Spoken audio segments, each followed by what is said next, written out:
Hey everybody, so welcome back to the garden. Welcome back to Jim Bob's Garden.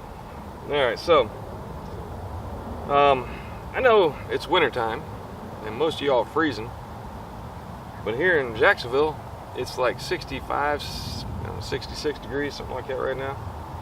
Beautiful day in the neighborhood. Matter of fact, I think this shirt's getting a little too warm. I'm going to take it off here in a minute. But I want to do some planting, you know, mostly because, I don't know, last year I feel like I didn't plant enough during the winter time. And also I prepared this bed out. I got some nice crumbly soil in here. I mixed a lot of compost in, so I'm itching to put it to work. Got a lot of charcoal in here, and the charcoal's been in the dirt now for a couple weeks, and then it's also been in the compost for several weeks before that, so it should have soaked up a whole bunch of nutrients, and then hopefully that'll continue as it goes along. But anyway, so I'm going to do some planting today. So if you look at my little guide to the Northeast Florida vegetable planting calendar, which I got from the University of Florida. Let me get my reading tools. Happens when you get old, you know. Anyway, so in January it says you can plant beets, broccoli, cabbage, carrots, celery, Chinese cabbage, kale, kohlrabi, leeks, onions, bunching parsley, potatoes, English peas, radishes, and turnips. So I got to figure out kind of what I want to plant here in this bed. Now this bed has always done pretty well.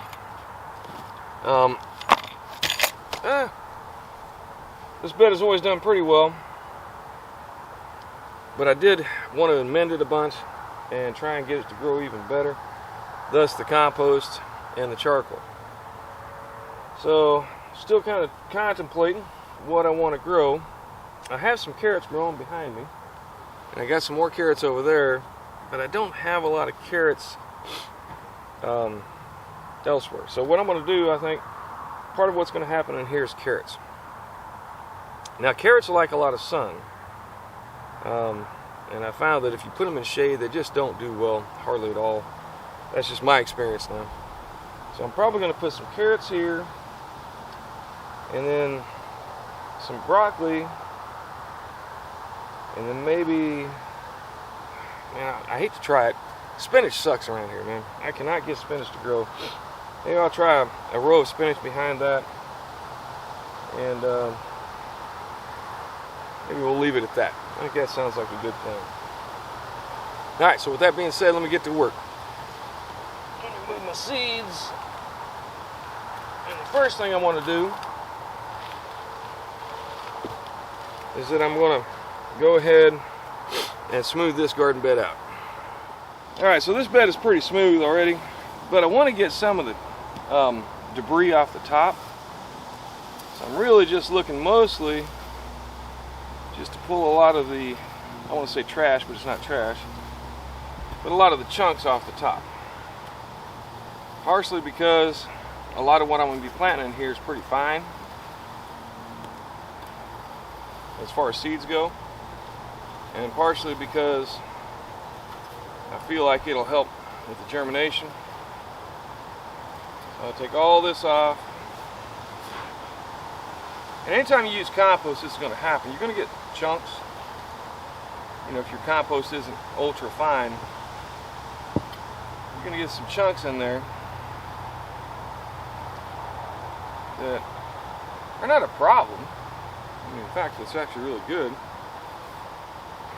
But it seems to me like things do better when they are first being germinated if you clean things up a little bit. Now when you're planting, one of the things you want to think about is the direction the sun is going to come from. Like in this bed, it's a north-south bed. So I'm going to have sun coming from behind me for most of the day.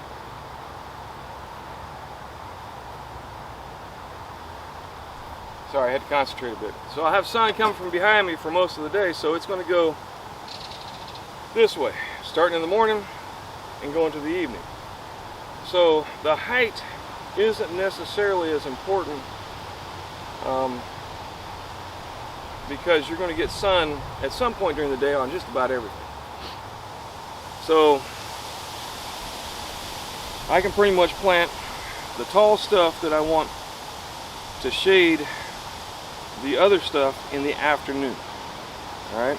Though you're still going to get a lot of sun there. So either way, it shouldn't really matter at this point.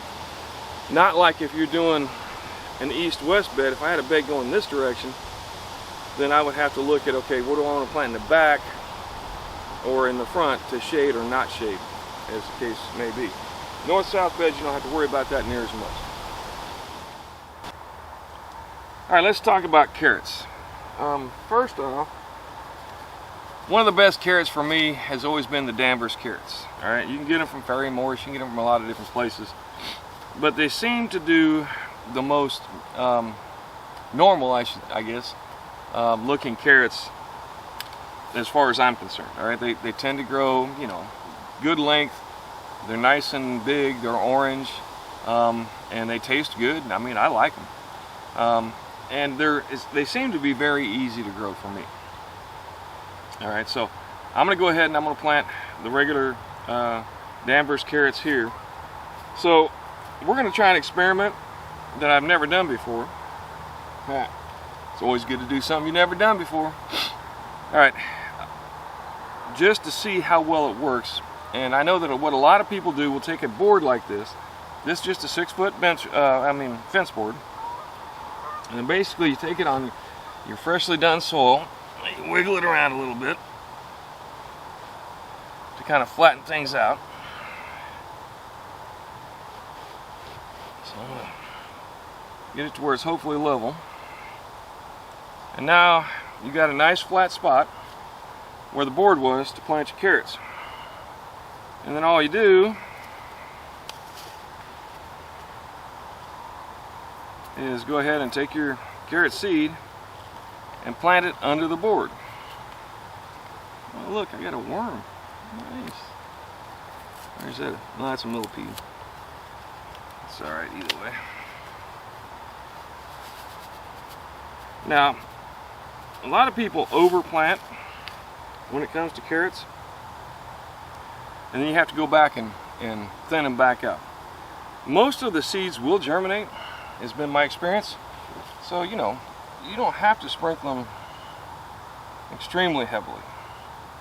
But the advantage of this is that you get a wide band of carrots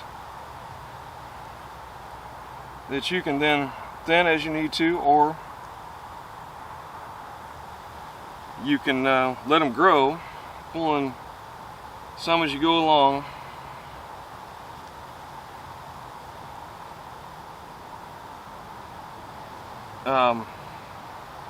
Sorry, concentrating. It's hard to do, man. So you get a wide band, so rather than having just one singular row, you got a whole bunch in a small area. Now I don't want to displace all the seeds, so I'm going to hit this with the mister. I kind of want the seeds to stay where they are. We'll give it a good soaking.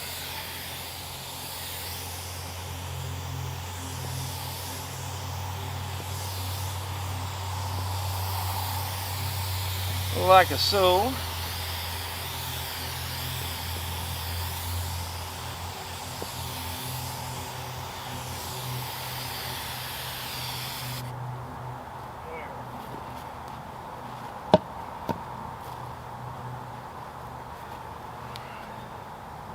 Then we'll flip the board back over, back on top of everything.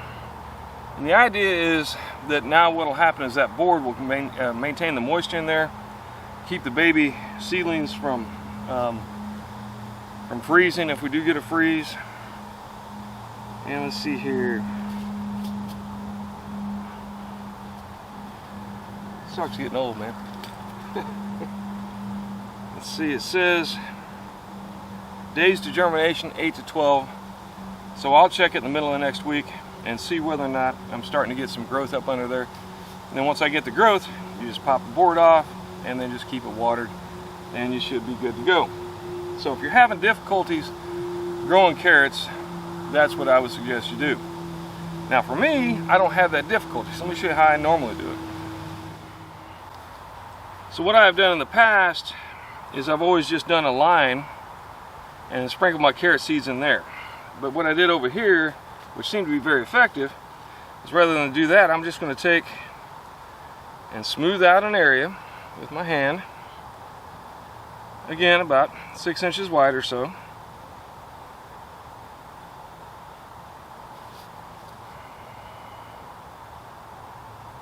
And then I'm going to sprinkle some carrots on there, or some seeds, not carrots. Just kind of sow them along.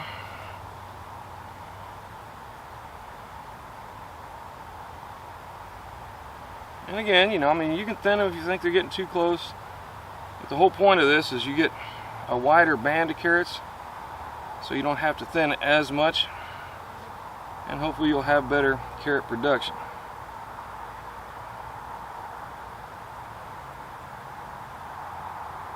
I mean, I hate wasting seeds, even though I know they are cheap. Still, it seems kind of like a waste. Waste not, want not, right?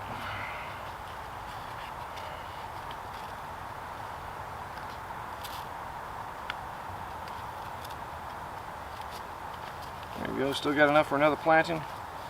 And then once again, I'll just take some dirt, kind of sprinkle it over. Because carrots don't need to be covered a lot.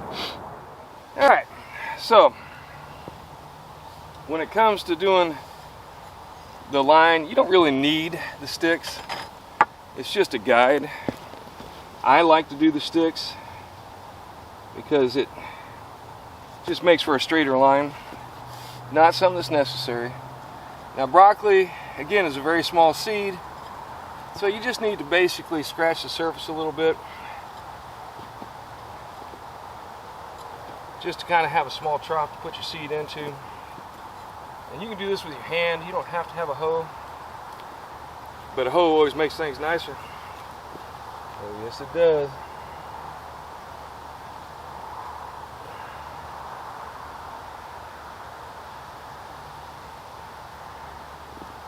Alright.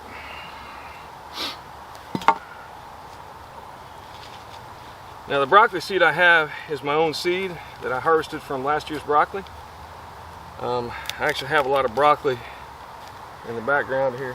Well, it's actually over there. But I got broccoli that is going to seed now. They bolted early this year because of the heat. I mean, it's been really hot here. Hasn't really cooled down. I mean, you know, we're what? I think the 12th of January or something like that. And, you know, it's in the 60s. Mosquitoes. I'm spilling broccoli seed. Now, one of the great things about having your own seed is if you spill a little bit, you're not too worried about it. You can plant it thick and thin things out without feeling bad about it because you got plenty of seed. The other idea is that hopefully, because this came from plants that grew in my garden, over time I will get varieties that are more accustomed to my climate here, and that grow well in my garden. Now, is that the case? Well, so far I haven't done real well on broccoli. I mean, I've got a ton of leaves, and I'll be honest with you, I like the leaves. They make a really great green for salads and such. So even if I don't get broccoli heads, I get some greens. And like I said, they're really tasty. I like to put them in my salad all the time. And one of the things that's hard for us here in Florida is to keep enough greens growing to keep us in salad. mostly because of the heat. The heat can play havoc with any kind of greens down here. You know, spinach. Man, I have a hard time growing spinach. We're gonna try though. But spinach, lettuce, they don't last long. And if this global warming continues, we're going to be looking at, you know, worse heat, more issues. So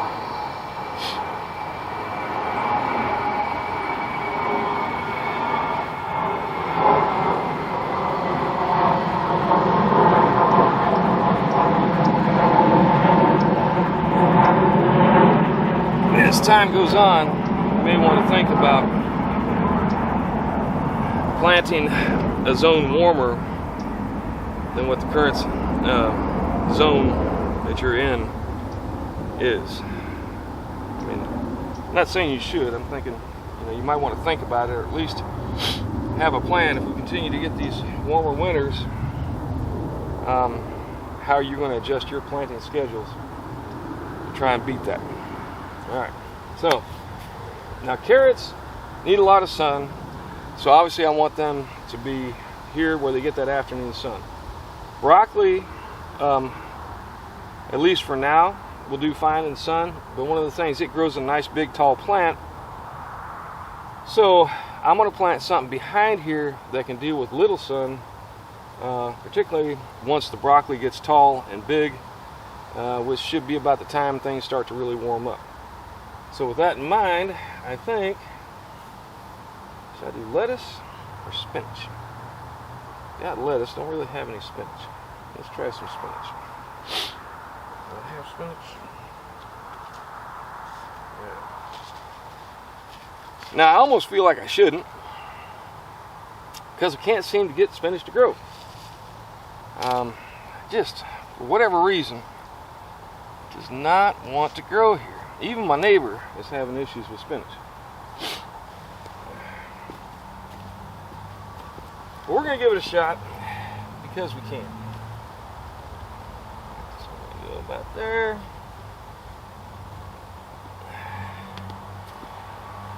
Now, you don't have to have a hoe. You can just take your fingers and draw a line. Now, you can also just sprinkle seeds in what's called sowing, where you basically just broadcast your seeds out.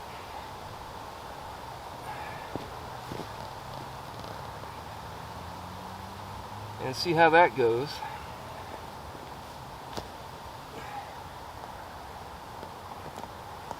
You know, whatever floats your boat.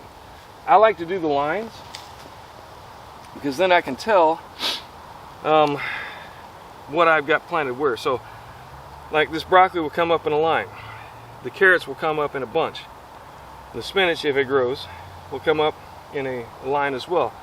So then I know once the weeds start to grow, and they will, they always do, I know where the spinach is, I know where the broccoli is, I know where the carrots are, and anything that's outside of that, I can pull the weeds out.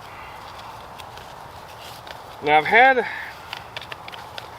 decent germination on the spinach, but the only place I've been able to get it to really grow has been in the pots. So I don't know, man. I'm gonna try it again. We'll see what happens.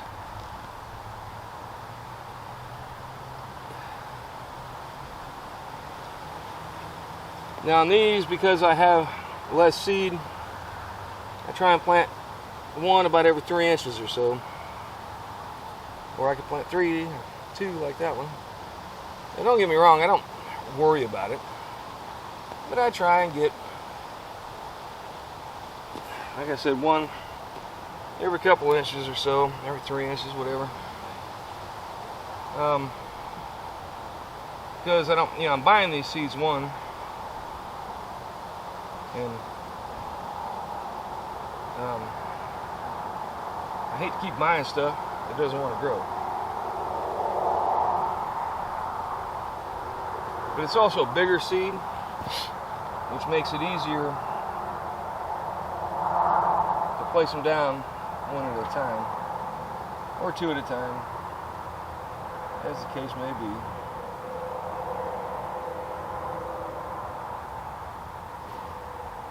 Now I think if you read the back of the pack, which I will here in a second, it probably tells you to sow them about 6 inches apart. Yes, plant spacing is 6 to 8 inches. So I can come through as these get grown up, if they all sprout, and thin them out if it all works out. So here's that. And we just cover it back over lightly.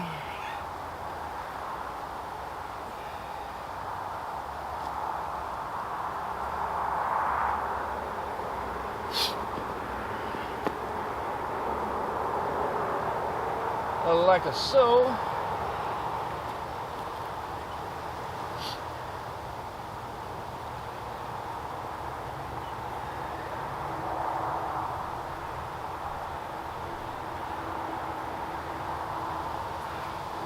I like to pat it down a little bit, make it less likely, hopefully, that birds will come and take my seeds away. I've never really noticed them doing it. And then there you go. So now I got this bed planted, carrots.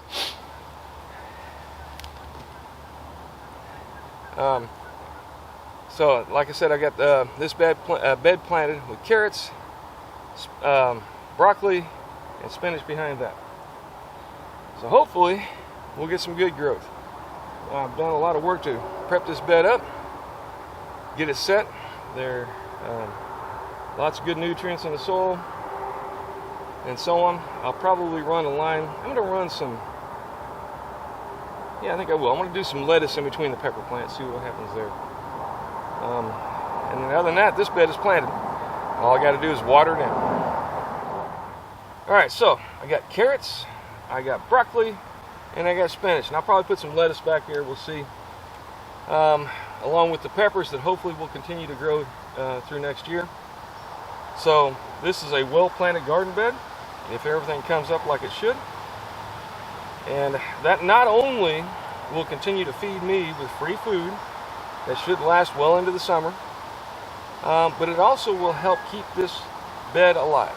It will keep the growth continuing, and those roots get down into the soil and develop that symbiotic relationship with the bacteria in the soil. And this is an alive piece of dirt, not a dead piece of dirt. Alright, so that's my plan. That's how I'm going about it. Let me know what you think. Tell me what you're doing. And if you don't mind, give me a like. Subscribe to the channel if you haven't already. And pass it around. You know, the more of us that grow food, the less trucks are going to have to be on the road delivering food to grocery stores so we can all eat. Alright, thanks once again for stopping by. Y'all take care and grow something.